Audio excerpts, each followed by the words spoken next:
This is Wild About Utah. March is a thrilling month to be in an elementary school. Besides fifth grade maturation sessions, shamrocks pop up and many spotlight the impact of Dr. Seuss. Besides green eggs and ham eaten by children wearing tall red and white hats, we read and reread books filled with fanciful characters and rhymes that roll off the tongue. I learned this year, along with my students, that Dr. Seuss's father was the superintendent of parks in Springfield, Massachusetts. So naturally, young Theodore took his sketchpad and pencil to observe and record whenever he could.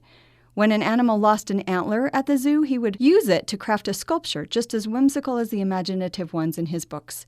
He called them pieces of the Seuss system of unorthodox taxidermy and placed them early in his career as promotional advertisements in bookshops.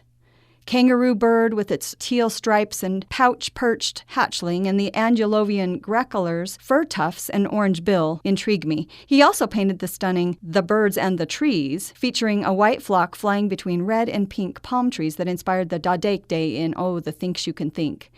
As we study Dr. Seuss's Did I Ever Tell You How Lucky You Are, released 50 years ago this year, students noted how many birds appeared in the pages, leading us to do a Seuss bird scavenger hunt.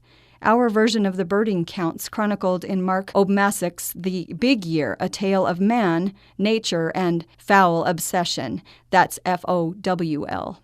I do know I was lucky to teach once on a fifth grade team with a man students called Mr. J. Among many other things, he taught them how to recognize and identify birds.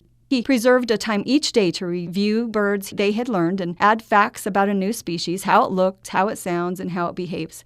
He could display photographs and even silhouettes. Students knew the shapes enough to identify them. He could play short audio clips, and students shouted out the corresponding birds too. I've discovered since the Bird Song Hero app that provides a spectrogram showing pitches visually that allow people like me another way to memorize those various bird songs. I remember I popped in the day they were discussing how our loggerhead shrike impales insects, rodents, snakes, and lizards on fences and really anything sharp and off the ground.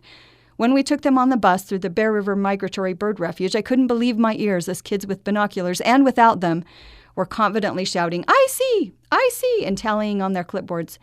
For weeks that spring, I would find students at recess peering up in the sky above the schoolyard doing the same thing. When I marveled at this phenomenon, Mr. J smiled. You know, Shannon, it isn't about the birds. It's about being aware. So often his "it's about being aware" mantra pops in my head like it did this week when my students huddled around our class pet cage housing a bee that emerged early from my Crown Bee tube freebie from a recent science teaching conference.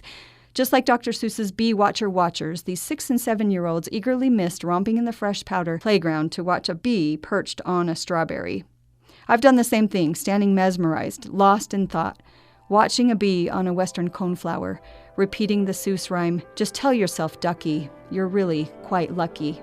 For Wild About Utah, I'm Shannon Rhodes.